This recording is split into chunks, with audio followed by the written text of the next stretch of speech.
Esta sesión la estamos realizando en directo aquí en la Casa de Cultura de San Lorenzo de Escorial y en diferido mediante el sistema de Zoom habitual que tenemos en uso.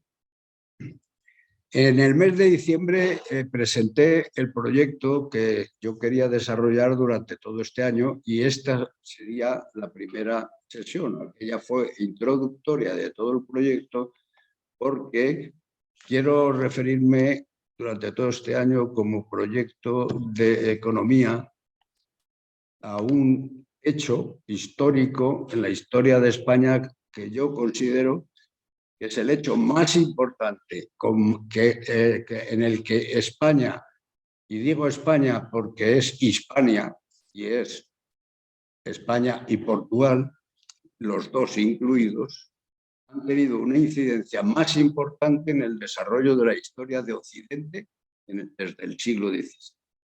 Es todo el hecho de el desarrollo de colonización de toda y el descubrimiento de las Indias,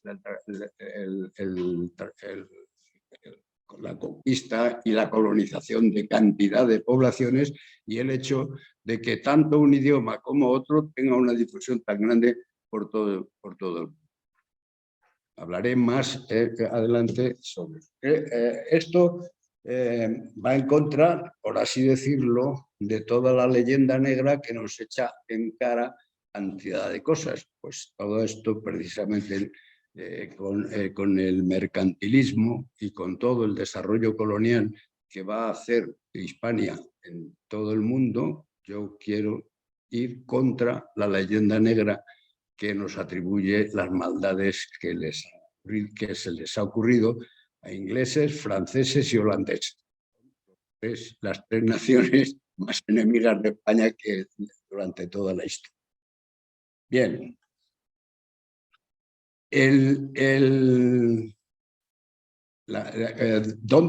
¿Cuándo empieza todo este proceso de descolonización? Pues empieza primero con el viaje de Vasco de Gama, que da la vuelta a toda África y llega hasta las Indias por mar. Porque a las Indias sí se había ido, pero se había ido por tierra. Ya sabemos esto de los Marco Polo y todos los que iban por la ruta de la seda, etcétera, etcétera. Pero no, ya estamos yendo por mar y descubre todo el sur de África y todo el perímetro que llega hasta las Indias. Y luego el segundo episodio importante, que es el de Colón con el descubrimiento. Hay que tener en cuenta ya un hecho que no lo vamos a tratar en esta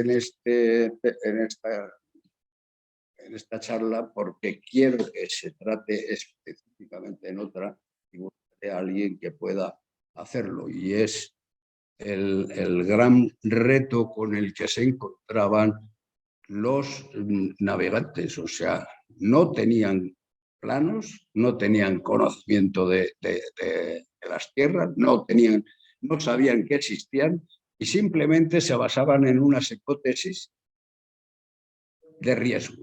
Unas hipótesis que consistían en decir, vamos a dar una vuelta al mundo. Dice, ¿pero por dónde? Si no tenemos plano.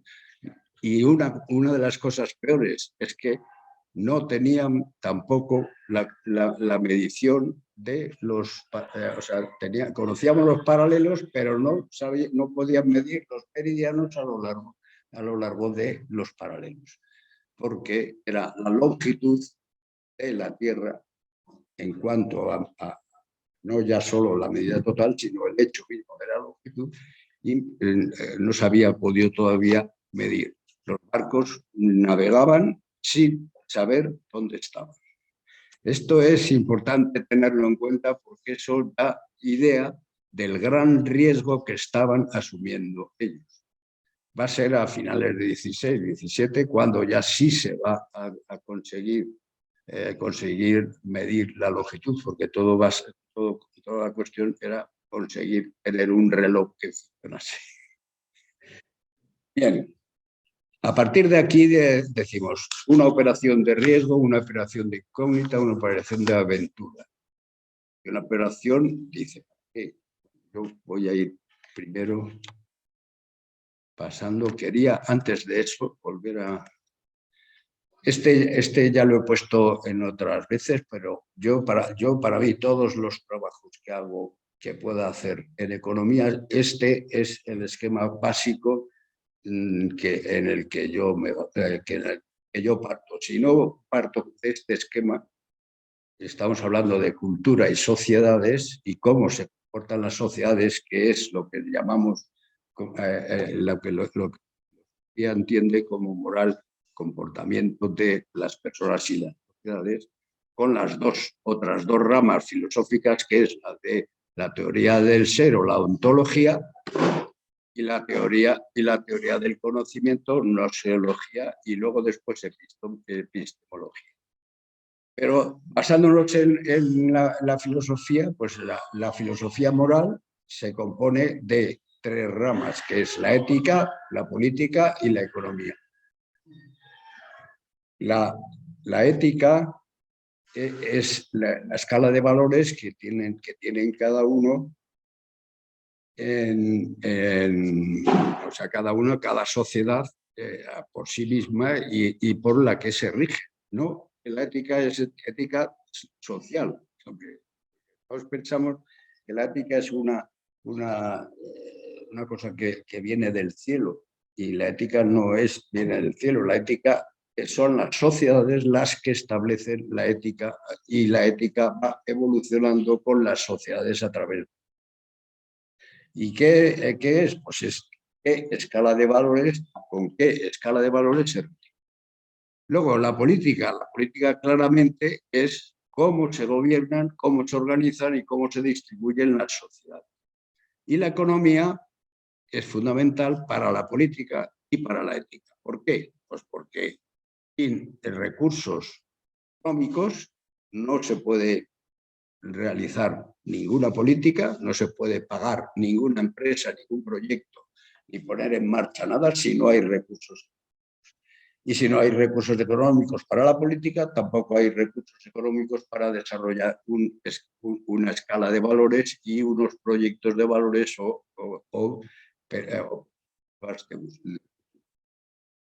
eso nos llevaría a considerar toda la rama de abajo. En la ética de valores hay dos tipos de ética. A lo largo de los tiempos, y en la filosofía está considerada la ética heroica y la ética del cálculo. Los valores los medimos o no los medimos.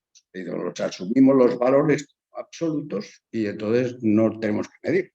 Es decir, sí o no. ¿Dios existe? Sí. ¿Dios no existe? No. Vale, ya lo tiene, una escala de valores heroica.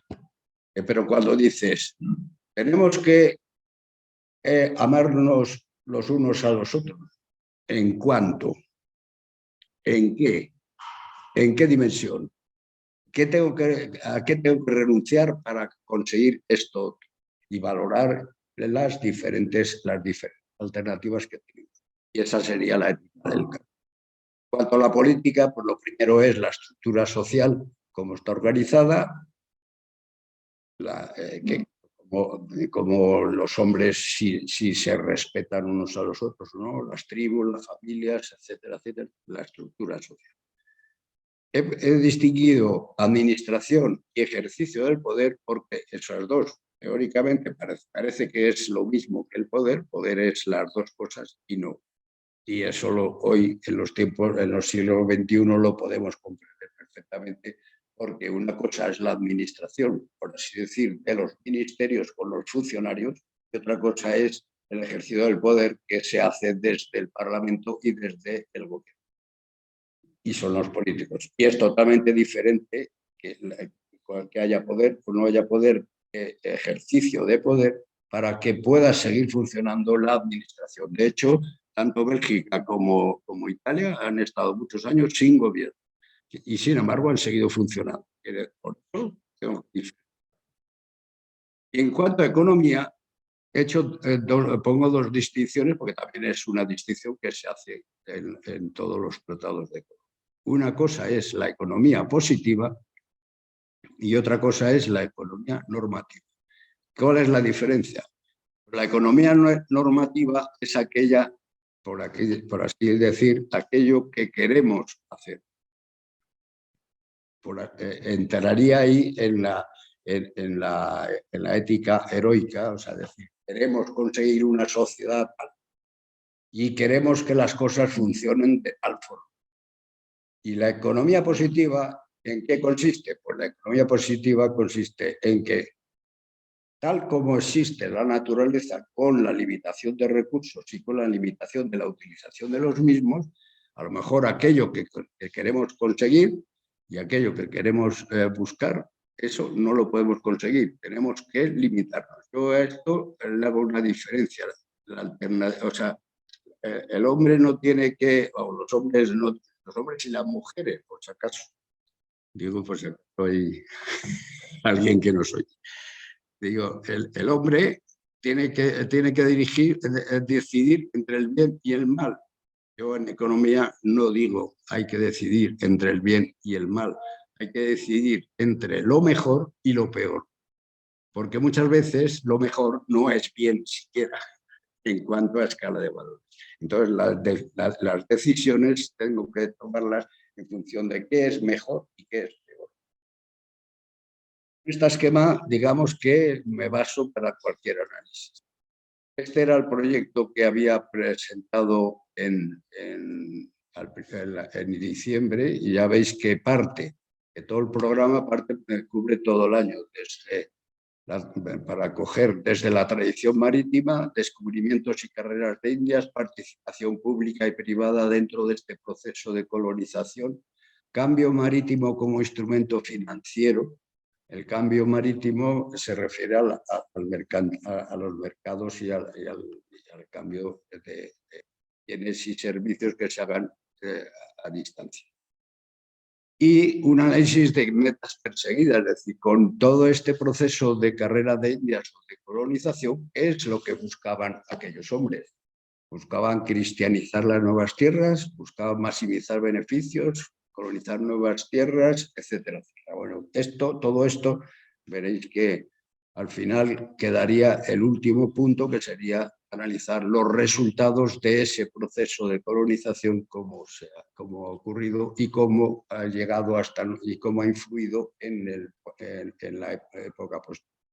Todo este programa de carrera de Indias se desarrolla en Europa, porque eso he dicho que empezamos siendo Portugal y España las dos naciones que empiezan a hacerlo, pero la propia carrera de Indias podríamos entender como carrera, a ver quién llega primero, pero el título de carrera no significaba eso. Bueno, inmediatamente es Flandes y Inglaterra entran en el juego y Francia entra en el juego de a ver quién coloniza y quién llega antes y cómo consiguen más objetivos en esa.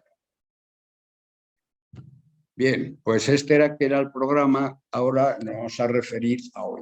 ¿Qué tema es el que vamos? Allí, ya entonces ya lo hablaba y entonces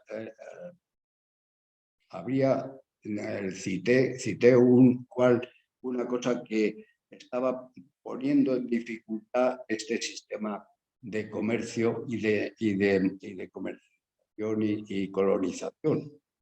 Y es porque todo esto, todo el proceso, obligaba a una financiación y a esa financiación obligaba a cobrar intereses a aquellos que aportaban. Entonces nos encontramos con la traba que la Iglesia cristiana, en aquellos tiempos todavía no se había producido el cisma de Occidente, pero la Iglesia cristiana en general pues no permitía cobrar intereses por los préstamos.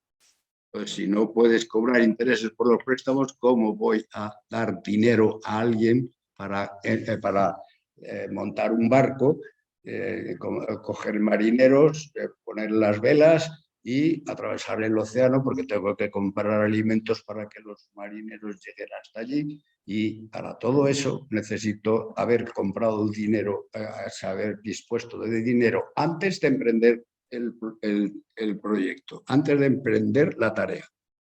¿Quién me da ese dinero? Lo tengo yo y vale, ya sacaré el negocio yo. No,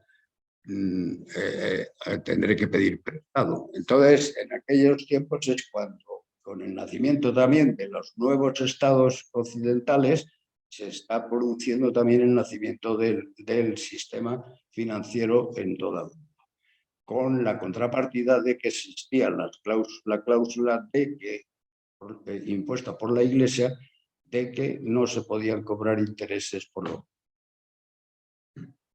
Un poco más adelante ya hablaré cuando hable del primer punto. O sea, que tengamos en cuenta que la Iglesia prohibían lo que ellos llamaban la usura, que era cobrar interés. Esto viene desde el tiempo de los israelitas, o sea, los judíos también tenían esa prohibición.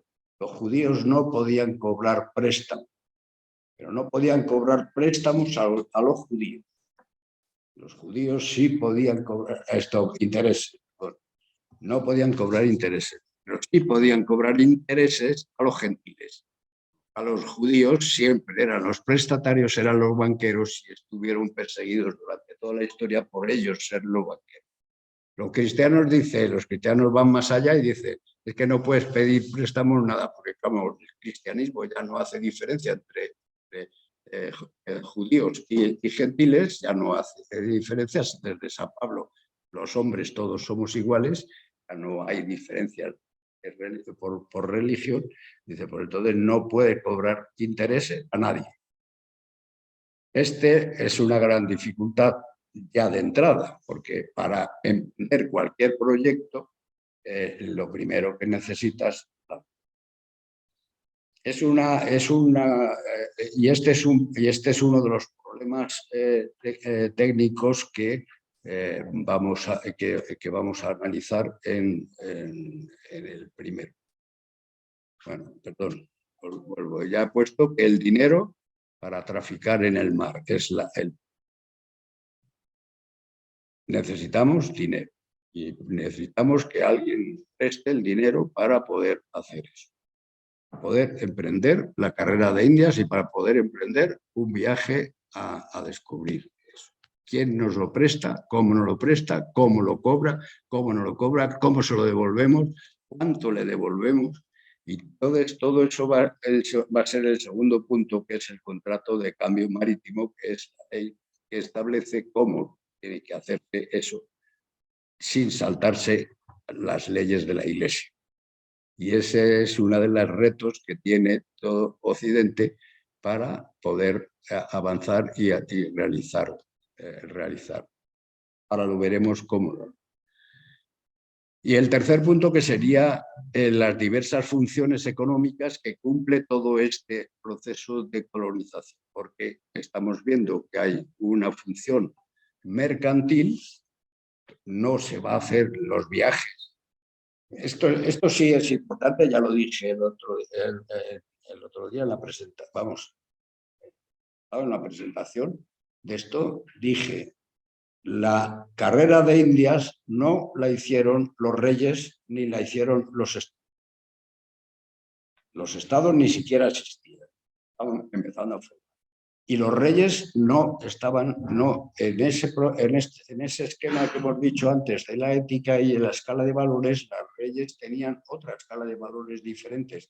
Y porque los reyes, en el caso de los reyes españoles, claramente tenían una escala de valores por encima del sistema mercantil.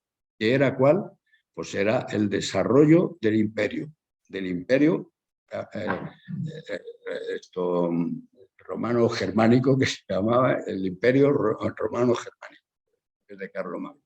Entonces, el imperio era el objetivo y la escala de valores dentro de la monarquía. No era el objetivo de la monarquía conquistar tierras y colonizar. Porque, entre otras cosas, porque el hecho de conquistar tierras por medio de las armas era un fenómeno, era un proceso que que ya estaba en decadencia. Desde el tiempo de los romanos, que era la fórmula de conquistar territorios y formar naciones más amplias y hacer un imperio más extenso, era conquistando. Bueno, pues en esa época ya no pretendían conquistar. Entre otras cosas porque habían pasado toda una edad media, vamos. Primero, se había hundido el Imperio Romano y segundo, viene una edad media de 8 siglos, que resulta que en 8 siglos queda el aislamiento tan grande que ni siquiera había estado. Ya condados, marquesados y todo eso. Y el hecho de ir formando reinos, el reino de Francia no existía. Francia era France, que era un trocito donde se estableció. Lo demás son ducados, condados, y en España teníamos hasta los reinos. Y en Italia ya no digamos, y Alemania todas estas hanseáticas y principados y todo eso. No había reinos. Entonces, los reinos se van a ir formando a base de consolidación. Entonces, el objetivo del imperio era mantener la tradición cristiana romana dentro de toda Europa. Y es importante que tengamos en cuenta esto de la tradición cristiana occidental. Yo diría que hay otro aspecto de Occidente que ya no es cristiana, pero el origen lo griego, si es la filosofía y en la búsqueda de la verdad. Digamos, los europeos gracias a lo griego. Pero lo que sí que quedaba era para el imperio el objetivo y la escala de valores estaba conseguir el imperio, no colonizar. Pero sin embargo, ¿cuál es el objetivo de un mercantil o de un señor que emprenda un negocio? Pues lo de ese señor es mantener los recursos económicos e incrementarlos, beneficios para que sus recursos económicos sean mayores. Luego va a ser la sociedad civil la que realmente va a realizar toda esta operación de colonización.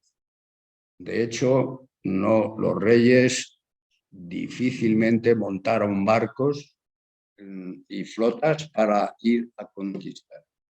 Sí tenían un principio en el que se basaban, que era la autorización, comprender que las cosas se hiciesen regularmente y dentro de las normas que tenían establecido y o sea, el control, por así decir, de que la actividad estuviese dentro de los objetivos suyos, de su escala de valores. Y entonces tenían que obtener el permiso para ir allí, pero no tanto el conquista. Sin embargo, la sociedad civil, que es la que va a desarrollar la sociedad civil española y portuguesa, que son las que van a realizar toda la operación de colonización y de comercialización y de mercantilismo, sí le van a dar al Estado una satisfacción. Dice, tienen voy a decir dos satisfacciones. Una, que ellos van a ir allí y para que el rey les dé la autorización, dice, nosotros vamos a conquistar estas tierras y vamos a colonizarlas en nombre del rey de España. Primero era Carlos V, por así decirlo. Bueno, ya ha empezado el descubrimiento tipo de Isabel la Católica y el católico, pero realmente el proceso colonizador quien lo empieza es Carlos V. Dice, una cosa es, aquellas tierras van a estar a las órdenes o a disposición del rey porque nosotros se las vamos a disponer. Y otra cosa que iba a obtener el rey, y es que estos señores van a obtener beneficios de toda esta colonización y de todo este mercadeo. Luego, por lo tanto, yo voy a cobrarle unos impuestos sobre ese beneficio que van a obtener. Y el beneficio lo establece el rey, o sea, Carlos V, ya desde entonces se establece en el quinto, o sea, la quinta parte del beneficio. Es decir, el 20% del beneficio que trajeran los comerciantes, iba a ser para la corona. Y era como un impuesto. O sea, fiscalmente le interesaba al rey que los mercaderes colonizasen y hiciesen todo este proceso. Por dos razones. Primero, porque conseguía extender sus territorios hasta allí sin mandar ejército, porque no mandan ejércitos. O sea, los ejércitos están aquí en Europa. O sea, todo el imperio, la lucha del imperio, tanto Carlos V como Felipe II, que son los que más trabajan, después pues también en pro del imperio, pues va a ser en Europa y los ejércitos van a estar aquí en Europa. ¿Qué es lo que va a permitir tener ejércitos y defender el imperio? Pues si traigo beneficios, con los beneficios que tenía, que es de los impuestos que estaban cobrando aquí en España, no tenía suficiente para mantener el imperio. Podíamos mantener el reino de Castilla, podíamos mantener el reino de Aragón, podíamos mantener el reino de Valencia, etc. Los reinos podían mantenerse por sí solos porque tenían, además con sus fueros, tenían establecido todo el sistema económico y no les sobraba dinero para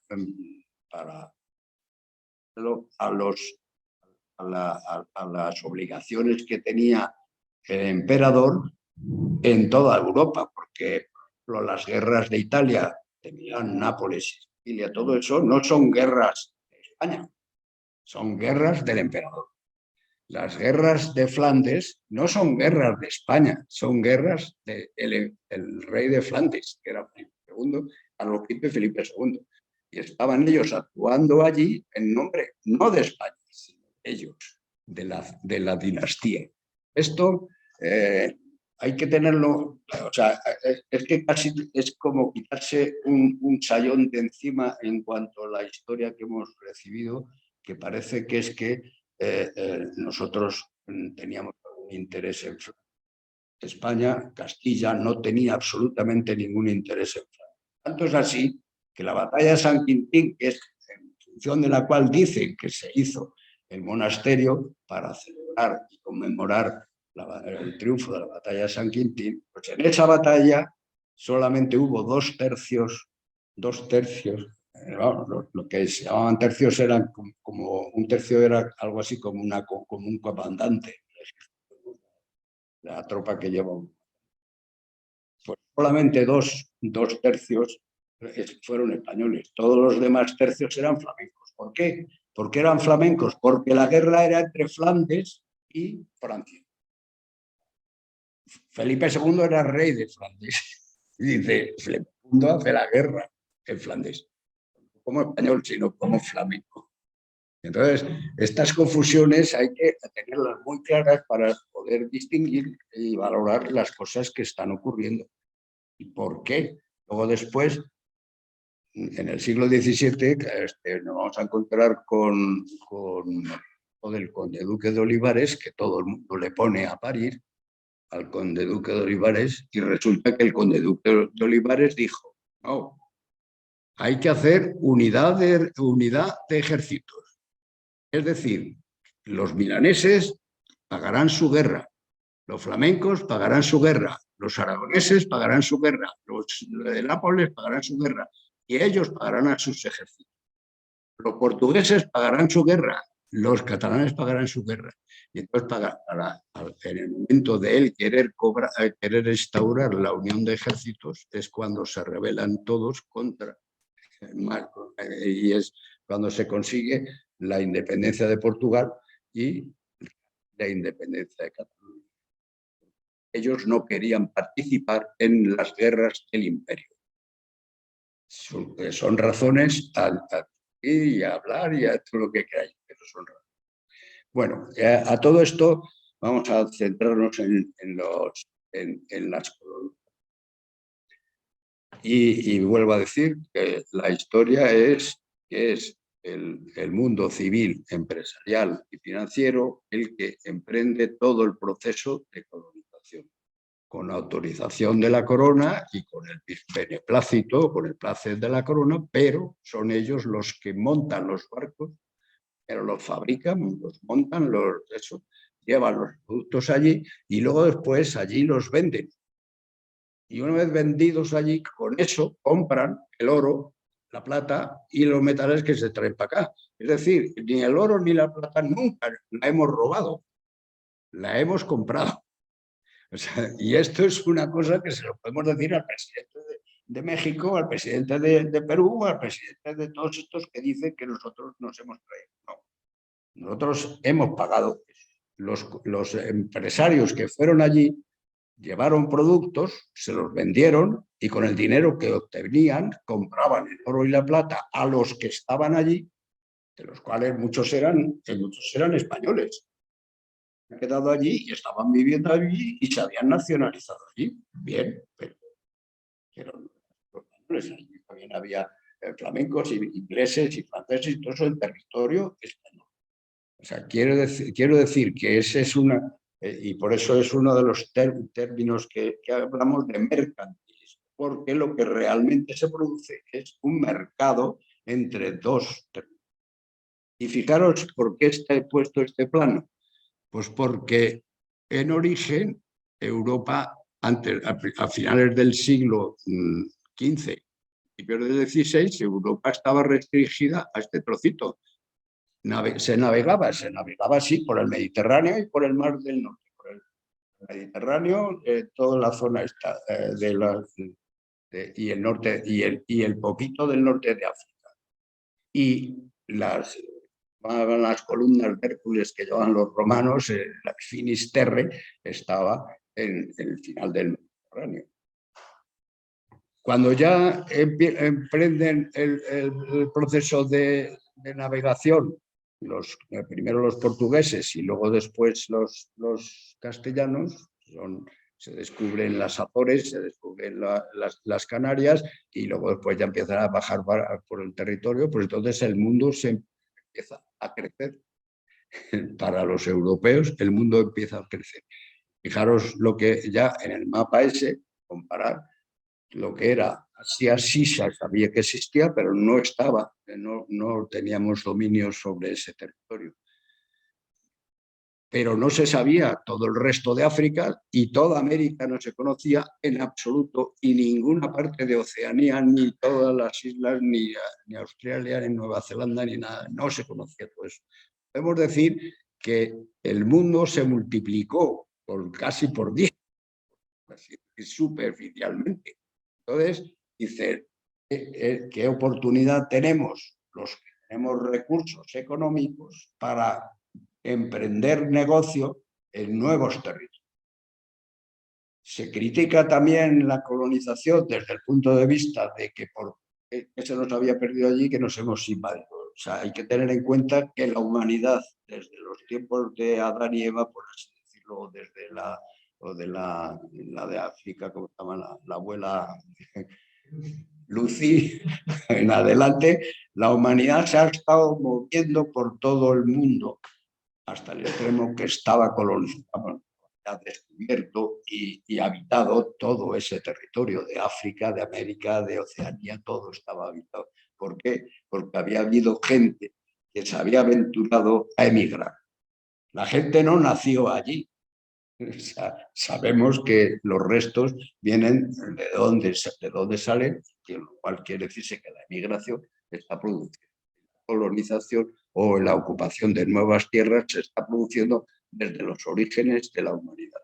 Entonces, lo lógico es que cuando tú cubres nuevas tierras vayas a buscar oportunidades de recursos y de negocio, de ampliar los recursos disponibles. Fue lo que empezaron a frotarse las manos los mercaderes.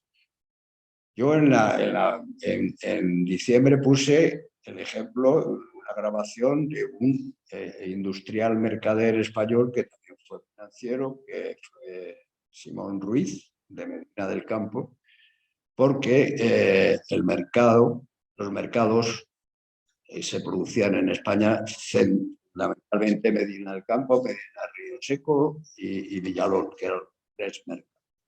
Eso fue el origen del mercantilismo.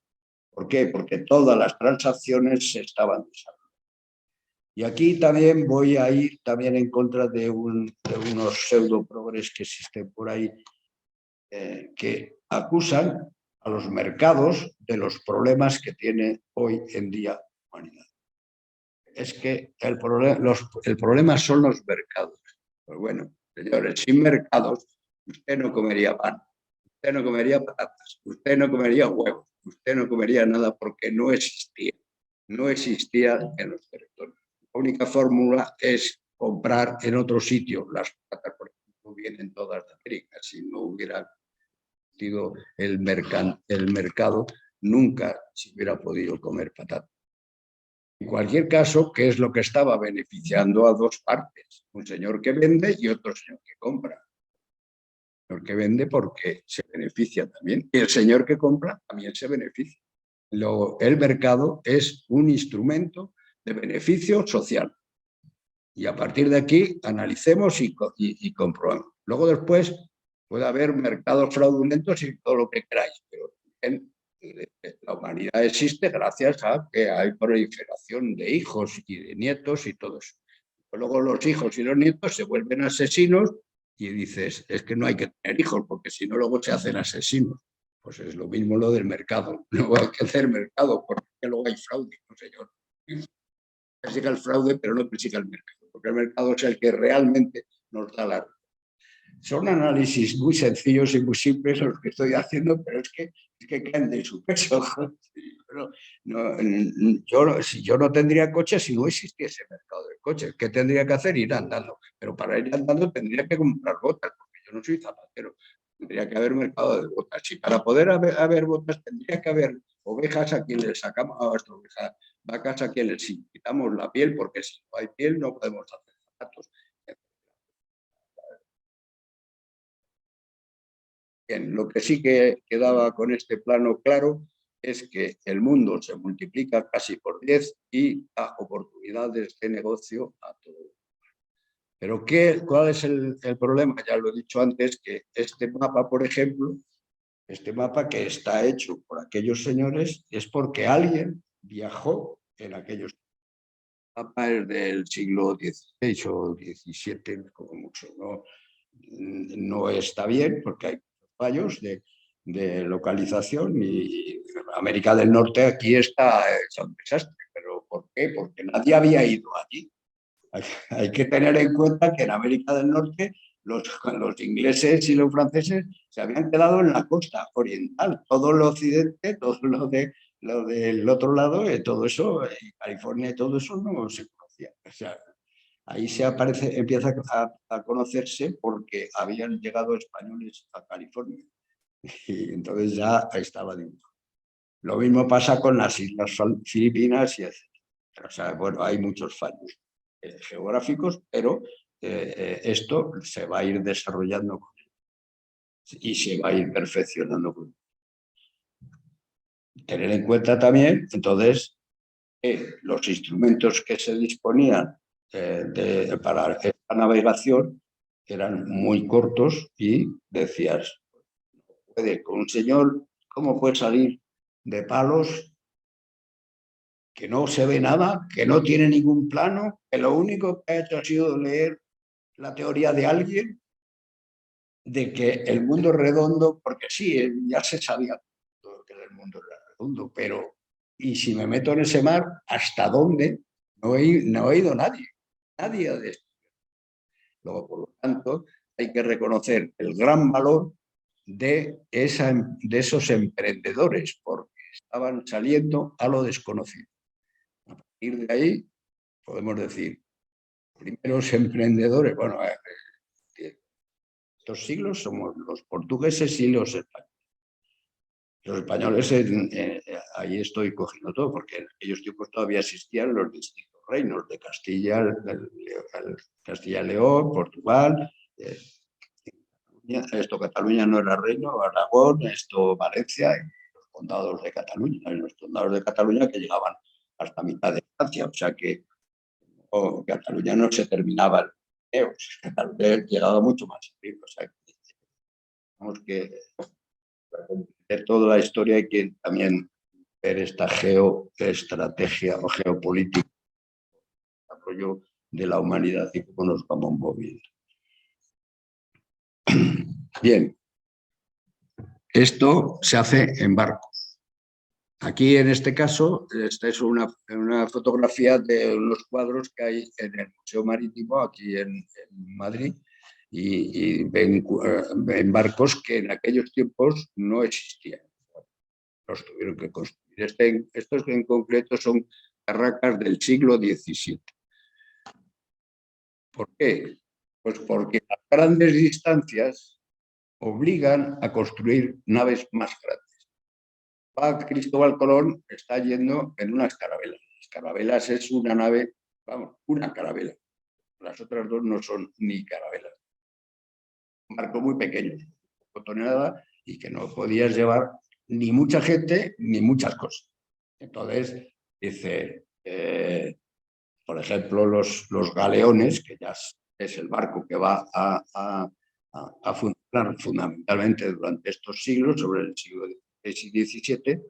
¿Por qué? Pues porque esos objetivos, primero, que tuviera capacidad de mayor carga. ¿Mayor carga de qué? Primero de avituallamiento para la marinería, porque ya sabían, había habido viajes en que se habían quedado a mitad de camino sin qué comer y sin qué beber. Pero también mayor carga de qué? Pues si yo quería comerciar con los productos de aquí de Madrid que había comprado en la feria de Medina del Campo y quería obtener un beneficio por su venta en América, era mucho más útil tener una capacidad del barco más grande para llevar más tejidos y más productos que vender. Segundo, que tuvieran una mayor resistencia, porque ya lo de los mares y demás pues ya se conocía, y tuviéramos capacidad de más armamento, capacidad para tropa armada, etcétera, etcétera. O sea, el hecho de los barcos. Bueno, este es el caso, este es el primer barco, o sea, que está en el museo. Es un barco de vapor, y lo he puesto aquí porque sepamos que en aquellos tiempos no existía el vapor y por lo tanto no podían hacer. Bien, pues entonces entramos en la parte del crédito, nervio de la negociación mercantil con la China. Crédito que teóricamente estaba condenado por la Iglesia porque no podíamos cobrar intereses. Y si nadie cobra intereses por el crédito, pues nadie presta. Entonces, para poder tener crédito, personajes que intervienen aquí pues son personajes como los mercaderes, los armadores que hacen los barcos, los navieros que son los dueños de los barcos y los que se los dejan a los capitanes de flotas, etcétera. Financieros que prestan a todos estos señores, y luego emprendedores, o sea, negociantes, por ejemplo, los ganaderos, los textiles, los fabricantes de textiles, y eso pues querían vender textiles en todas las zonas. Aventureros, gente con espíritu aventurero de poder ir a sitios nuevos y conocer sitios nuevos y ocuparlos y establecerse aquí. Y emigrantes, pues muchos de ellos que habían quedado sin trabajo o aquí no tenían oportunidades y deciden buscar oportunidades en otros territorios y se van. Que tengamos en cuenta todo este perfil de personajes con distintos intereses y distintos criterios.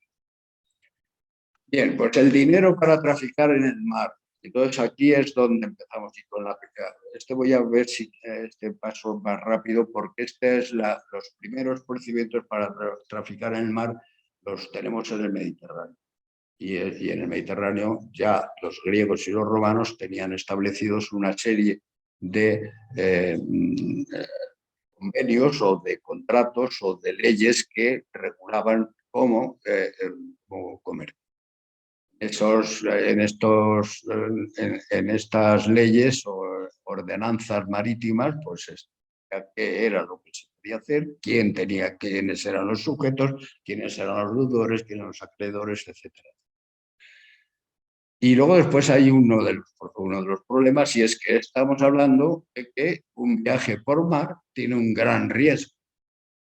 Ya lo tenía en tiempo de los griegos y los romanos, pero es que luego pues en en el Atlántico y en el Índico y en el Pacífico, los riesgos van a ser mucho mayores. Entonces, puede ser que tú emprendas un negocio, se hunda la nave o te la salten o te la quemen. Entonces, había un riesgo que había que cubrir.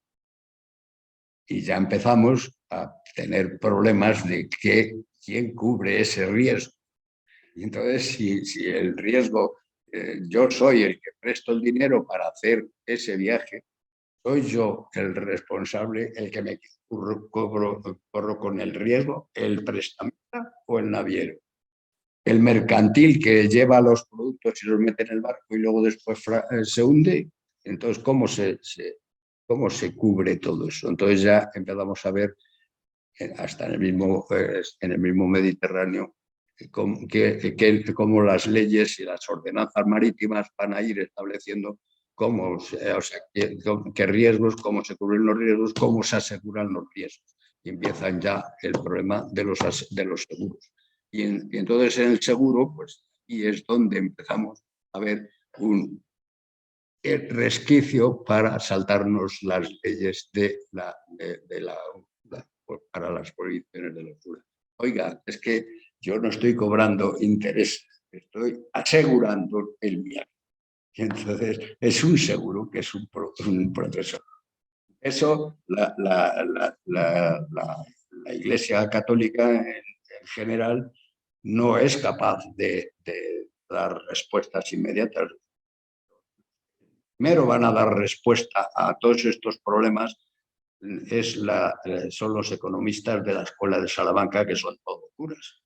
Son dominicos fundamentalmente, y los franciscanos, dominicos y franciscanos son los que más van al principio.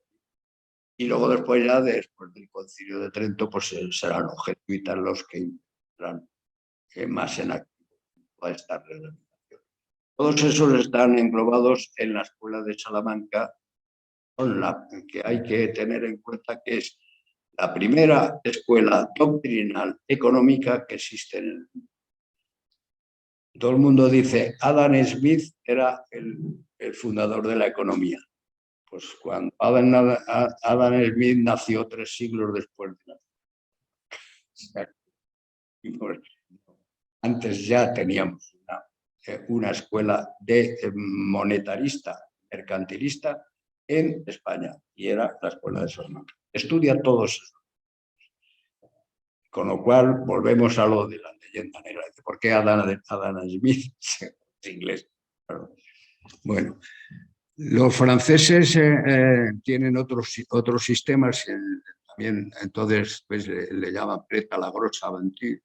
¿Por qué? Porque los préstamos eran para esa aventura, y entonces decía que lo que se podía asegurar era solamente el barco, no las mercancías que llevaban. Y veis que hay modalidades de normativa. Los italianos tienen una variedad mucho más grande. En Italia es quizá el país que más va a favorecer todo el proceso mercantil, porque Italia estaba establecido desde Génova, Venecia, Florencia. Bueno, Florencia no tenía mar, pero tenía Pisa, que era el puerto de Florencia, pero todo en Nápoles. Sicilia, Palermo, o sea, que quiere decirse Florencia, Italia tiene una cantidad de actividad mercantil ya en la mar del Mediterráneo. Entonces ellos han avanzado mucho más que todo el resto de Europa. En cuanto a luego hay otra normativa importante, también es toda la parte hanseática, pues todo lo de los alemanes, los holandeses, alemanes, suecos y noruegos, todo lo que era el mar del norte, que también tienen sus diferentes ordenamientos. Bien. Pero entonces yo aquí me quedo con la última frase, que es ya desde antiguo ya se estaba ordenando y estableciendo las normas, y dice cuáles son, cómo se tipifican dentro de toda esa normativa? Pues las dos figuras crediticias. La de quien financiaba la construcción del navío y el propio navío, y otra, la de quienes daban dinero a retorno de viaje para cualquier tipo de negocio. Es decir, los que ya están financiando el negocio del mercado, no ya solo del mercado. Eso es importante porque son dos actividades económicas totalmente diferentes. Una, el instrumento que es el barco con todos sus los fletes y demás, que era lo que costaba el viaje, y otro para qué se construye el barco y para hacer qué, para transportar los productos. Entonces, la normativa, tiene que haber una normativa para lo del barco y otra normativa para lo del transporte de mercancías y el de ida y venida. Luego vamos esto es lo que está ocurriendo hasta el principio del siglo XV y XVI. Luego después, ahora veremos que tenemos al segundo punto, que va a ser el importante que quiero destacar. Cuando se empieza todo este proceso de colonización, la normativa tiene que ir mucho más allá de cómo se estaba desarrollando durante la Edad Media. Bueno, he puesto esto pues, para descansar un poco la vista, ver qué recorridos había de las naves y cómo utilizaban, aprovechaban los vientos alisios, los de ida y los de vuelta.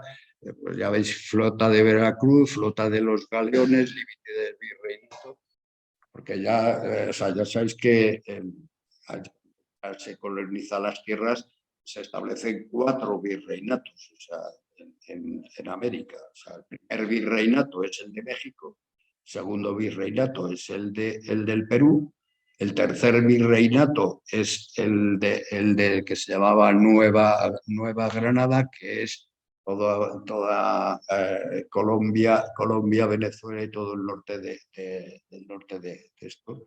Y luego el cuarto virreinato, que es posterior, es el que coge a Chile y Argentina juntos. O sea, 4 virreinatos.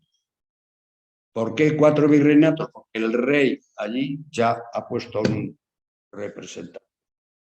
Entonces, ¿qué quiere decir eso? Y esto es importante porque ya no estamos colonizando las tierras, sino ya esas tierras son españolas. Españolas bajo el dominio de la corona española y con unos virreyes y unos representantes tan españoles que en las Cortes de Cádiz de 1812, cuando se llama a convocar las Cortes de Cádiz de 1812 con motivo de la entrada de Napoleón, para la Constitución de 1812 acuden todos los representantes de América. Ahí están los representantes de la península y los representantes de América, todos. El problema que van a tener ahí es que cómo establecen la proporcionalidad de los diputados dentro de las Cortes de Cádiz. Ahí van a tener el problema de que ellos son muchos más habitantes y quieren más representantes. No se les dio y fue un fallo importante porque posiblemente a partir de ahí es donde comienza el origen de las guerras de independencia. Y si se hubiera reconocido más, o sea, de forma más consciente y a lo mejor con esa proporcionalidad que ellos pedían, a lo mejor no habían hecho guerras civiles. Son hipótesis, las podemos considerar, pero bueno, que se analicen los comportamientos de la gente. También los comportamientos de la gente en el pasado deben tenerse en cuenta para los comportamientos de la gente en nuestro día, ¿no? O sea, que son ejemplos. Yo digo que las ciencias física, química y todas las ciencias exactas tienen laboratorios para luego después hacer los teoremas, las teorías y los teoremas, comprobarlos y comprobar los resultados.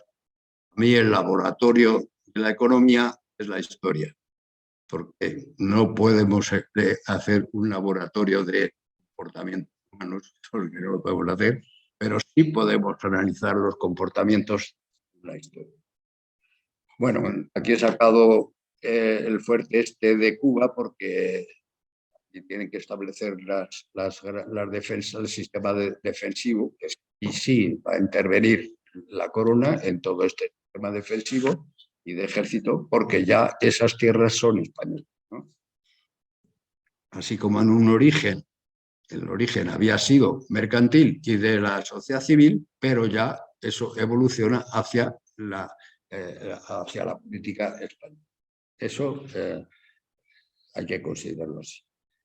Bien, pues entonces ahora decimos, entramos en el siglo XVI y cómo nos vamos a gobernarlos y a regular esa política de préstamos, de comercios, de compras, de ventas, de traders de metales preciosos, etc. Entonces hay una diversidad jurídica interpretativa muy grande. Porque decimos, existen cambios, por ejemplo, comprar, dar el préstamo aquí al emprendedor en maravedís, que era la moneda que existía en España, y llegar allí a Cuba y a Perú, y allí la moneda es distinta. Es igual, pero es distinta. ¿Por qué? Porque tenían dos valores totalmente diferentes. El poder adquisitivo de la moneda aquí es uno y el poder adquisitivo de la moneda allí es otro. Entonces hay cambio. Entonces dices, pues tengo que establecer un sistema de cambio monetario también en de cómo financiar todo, cómo financiar esa empresa. Luego después pasó que, hay una cosa que sí que hay que, ¿cuál es el motivo de todo emprendedor o todo empresario y todo comercial? Pues uno dispone de unos recursos y del banquero. Uno dispone de unos recursos económicos y esos recursos económicos o los tiene trabajando o esos recursos económicos se mueren. Es decir, yo no puedo tener un cofre lleno de monedas de oro ahí sin utilizar y sin manejar, porque al final ese oro deja de tener valor. El oro, aquí es muy importante tener en cuenta la diferencia entre valor y precio. Dice, si hay precio es una cosa, es por lo que pagar, pero el valor es otra. ¿Qué es lo que hago con ello? Entonces, lo que sí que es importante es tener en cuenta que todas las inversiones son necesarias para aquel señor que tiene recursos. Si no hace inversiones, se queda sin los recursos económicos que tiene. Luego es obligatorio invertir. Entonces, para que invertir tiene que haber oportunidades de inversión. Hoy voy a poner un ejemplo que ocurrió aquí en España en el siglo XIX con la construcción de los ferrocarriles. Y es que en Francia y en Alemania había una disposición de recursos financieros muy grande y no tenían dónde invertirlos. Entonces, ¿qué es lo que hicieron? Hacer las inversiones de los ferrocarriles. Quienes financian los ferrocarriles españoles son los franceses y los alemanes. Vamos, los banqueros, no los estados, los banqueros. ¿Por qué? Porque al financiarlo cobra unos intereses de ese beneficio.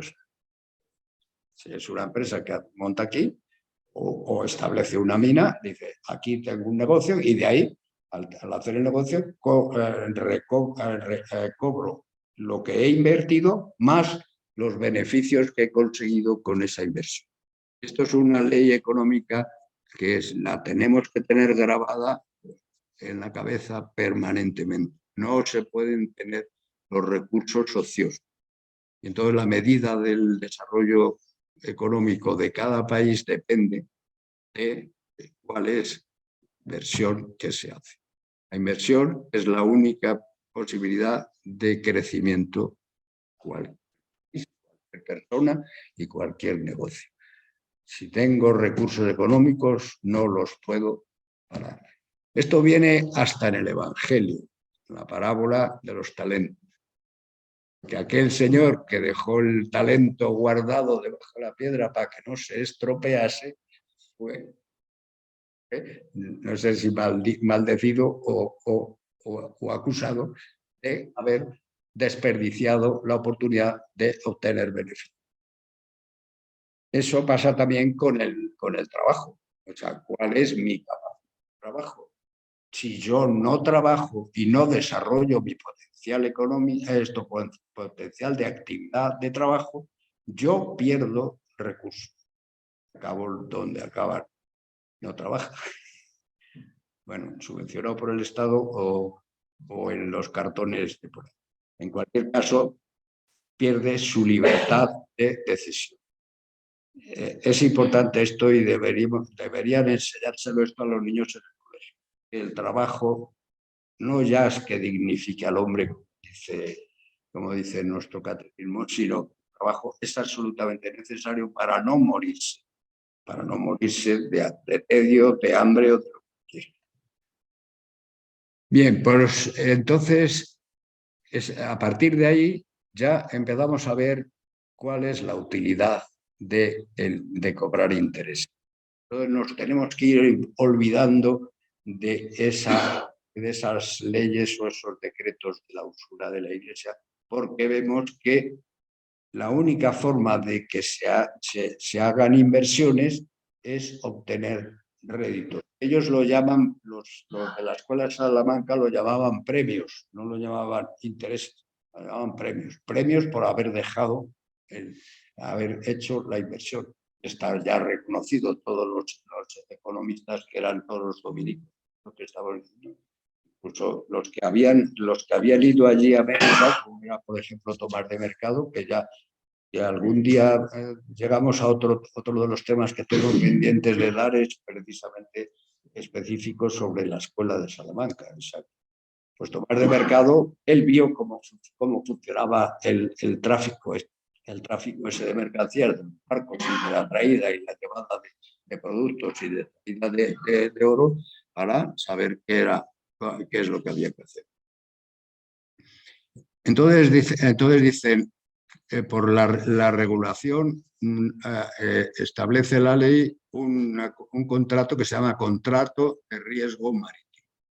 Con el contrato de riesgo marítimo, ¿qué elementos tiene? Y eso servía para todos los sujetos esos que hemos visto, tanto los armadores como los mercaderes, como los financieros. Ese eran estos contratos, que luego después que se llama contrato de cambio marítimo, más generalizado a posterior. El contrato de cambio marítimo va a durar durante todos los siglos hasta finales del siglo XVIII, principios del XIX. A partir del XIX, que ya es después de la Revolución Francesa, cambiará el tipo de contratos y ya toda esta regulación de contrato de cambio marítimo no valdrá. Van a coger gran cantidad de las cosas que venían en el contrato de cambio marítimo, se van a... Pues. Entonces, lo primero que hay que tener en cuenta, ¿cuáles son los elementos que entran? Primero es el dinero a riesgo de mar, es decir, quien deja dinero a riesgo del viaje marítimo.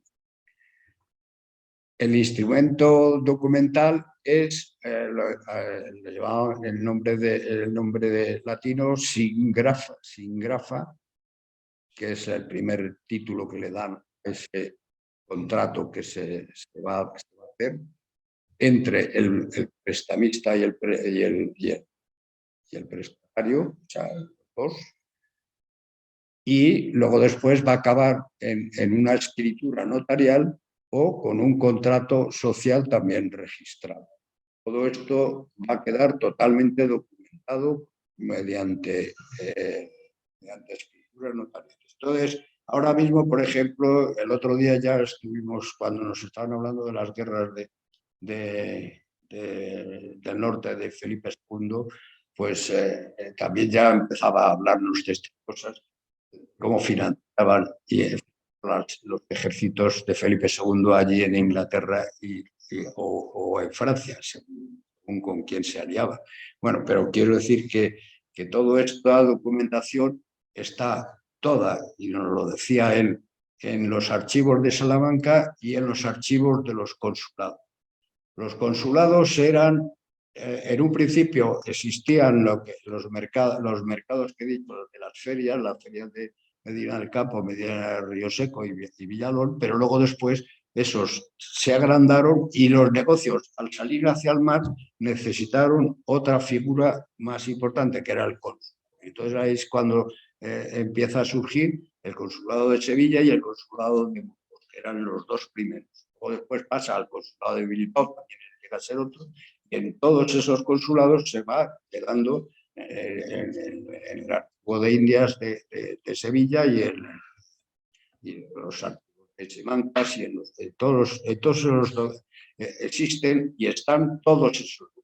Y se puede coger documento por documento. El otro día este señor que nos contaba solo de esas de las batallas del norte de Inglaterra, nos contaba que había cogido 1900 o 1000 y pico pergaminos y documentación. O sea, quiere decirse que hoy día hay cantidad de historiadores que están trabajando, sobre todo en las universidades de Sevilla. Yo os he dado ahí en las bibliografías, hay uno de ellos, es un señor de Sevilla, otro de Valladolid, en la Universidad de Valladolid, en la Universidad de Salamanca, fundamentalmente se está haciendo todas esas investigaciones y se está descubriendo todo esto. Pues ya sabemos hasta los nombres de quiénes eran los banqueros, quiénes eran los que prestaban, cuánto dinero prestaban, cuánto recibían y cuánto no recibían. Hay que tener en cuenta, se me ha olvidado antes decir, que cuando en el contrato marítimo se establece que la operación queda registrada en ese documento y el problema está que si no se cumple lo que ahí está establecido en el contrato, es decir, la vuelta del barco con el dinero, el que ha prestado se queda sin dinero, porque el que ha prestado en realidad compañía de seguros del naviero y del empresario. Si el barco no regresa, el seguro pierde, es decir, tiene. Por eso los tipos de interés que se emplean en estos contratos son unos tipos de interés muy altos. O sea, los griegos y los romanos llegaban hasta el 30% del negocio. 30%. En estos de América y de las Indias y de Australia y de Oceanía se han llegado hasta el 60% de tipo de interés, porque todo dependía del riesgo que hubiera. Si hubiera más o menos riesgo, pues entonces sí, tengo el reloj aquí. No puedo. Bueno, las otras figuras que aparecen pues son los deudores y los acreedores. Tenemos que saber quiénes son los deudores. Los deudores son pues aquellos que reciben el dinero, o sea, los que reciben el préstamo es el deudor. Y son, pues, puede ser el constructor del barco, el dueño del barco que va para allá, necesita pagarle a los marineros y comprar los avituallamientos, y el mercader que compra los productos aquí para luego venderlos allí, pero luego como no puede pagarlos porque no los ha vendido, pues también necesita el crédito para comprar los productos. Esos serían los deudores. ¿Los acreedores quiénes son? Pues son justo los contrarios, son los que dan el dinero. Y los que suelen dar el dinero, pues los que daban el dinero normalmente eran mercaderes financieros. Eran señores que aquí tenían un negocio de fábricas o de ovejas, por ejemplo, de la Mesta y eso, y tenían dinero suficiente para poder prestar. Lo que hemos dicho antes, el dinero o los recursos que no se invierten se pierden, pues ellos van pero con el objeto de conseguir el premio, lo que llaman la Escuela de Salamanca los premios, que son los intereses.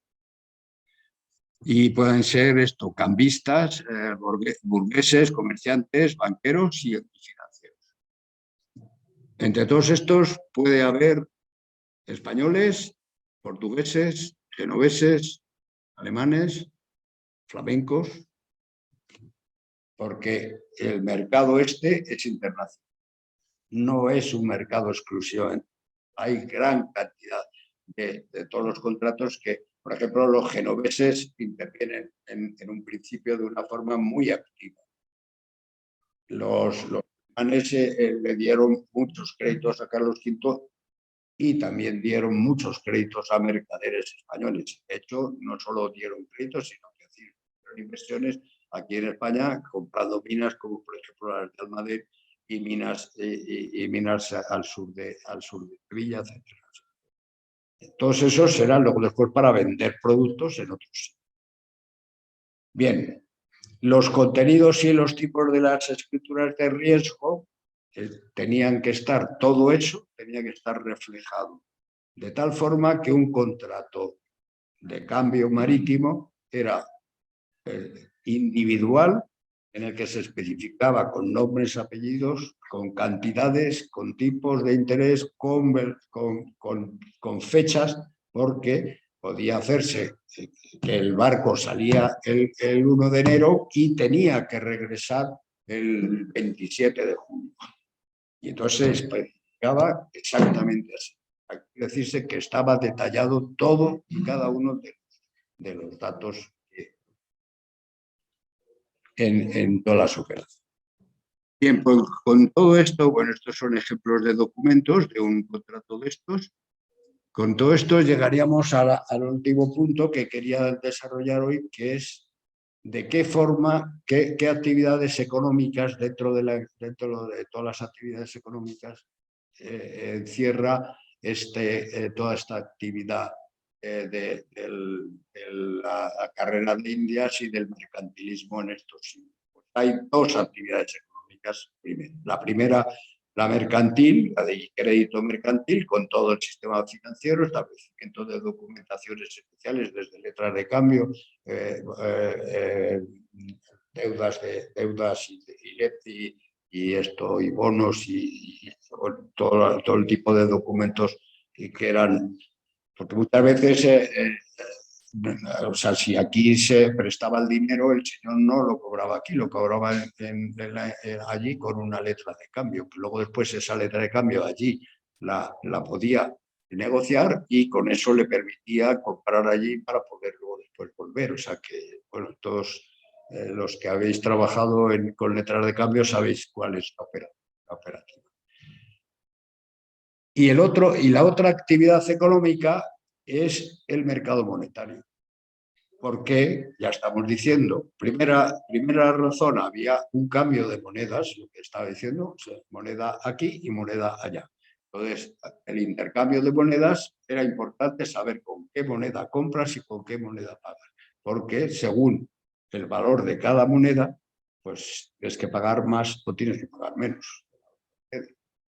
Ese es uno de los factores del cambio monetario. Pero luego había otro más importante, y es que muchos de los productos que venían de allí era la creación de monedas, porque los que venían de oro y de plata se monetizaban, se hacían monedas y automáticamente al crear monedas estabas creando una masa monetaria mucho mayor que la que habían. Eso, y eso es tema de otra charla, creará en Europa una inflación galopante. De tal forma que se hablaba, y hay historiadores que hablan, que dicen que muchos en Europa, dentro de Europa, pero ya por el que estábamos hablando de Europa, no se enteraron del descubrimiento de América hasta que no descubrieron la inflación que estaba produciéndose en su país. Era la inflación la que les llamó la atención. Dice, ¿por qué hay tanta inflación? Pues porque hay mucha más moneda. ¿Y de dónde viene la moneda? viene de América, que ha habido un señor que se ha ido allí y se ha enterado. Y luego después el tercero dentro de este del mercado monetario está el tipo real de interés o precio real del dinero. Y entonces ahí eso es el otro tema económico importante a considerar. Lo he dicho antes, era el que la inversión hay que hacerla, es obligada a hacerla, es un tema económico importante que quería resaltar. Y hoy del tipo real de interés, y es que llega uno, o sea, ver que el dinero es una mercancía igual que cualquier otra mercancía. Y entonces todas las mercancías tienen un precio de compra-venta y un valor. Y el valor es qué es lo que puedo adquirir con el dinero y el precio, cuál es el precio que tengo que pagar para conseguir. Y entonces ahí aparece eso de los objetos. Bueno, esto era pues todo lo que quería ya contaros hoy como a saber. Yo tengo fotografías, pues mira, el puerto de Génova, porque va a tener una importancia grande, desde Andrea Doria, que antes estaba aliado con los franceses y luego se alió con Carlos V. Andrea Doria va a ser uno de los financieros. Y hay cantidad de financieros aquí genoveses que van a establecerse incluso a vivir en Madrid. Y se puede localizar las casas en las que vivieron. Esto sería el puerto de Sevilla, donde están montándose los barcos y demás. Y he puesto aquí México para que nos demos cuenta de la importancia que tuvo México como la ciudad más importante que hubo en América. Llegó a tener, no sé si 200 habitantes o algo así, que en una época en que como mucho tenía 15.000 o 20.000 habitantes, ¿no? O sea, México fue la ciudad número 1 por excelencia en todo el mundo. Estos son los puertos de Sevilla y los puertos de Santa María, de donde salieron, porque al principio salían desde Sevilla los barcos, pero cuando los barcos fueron grandes, eran ya los galeones, un galeón no podía llegar a Sevilla, porque daba con el suelo y se encallaba. Entonces había que salir desde Cádiz.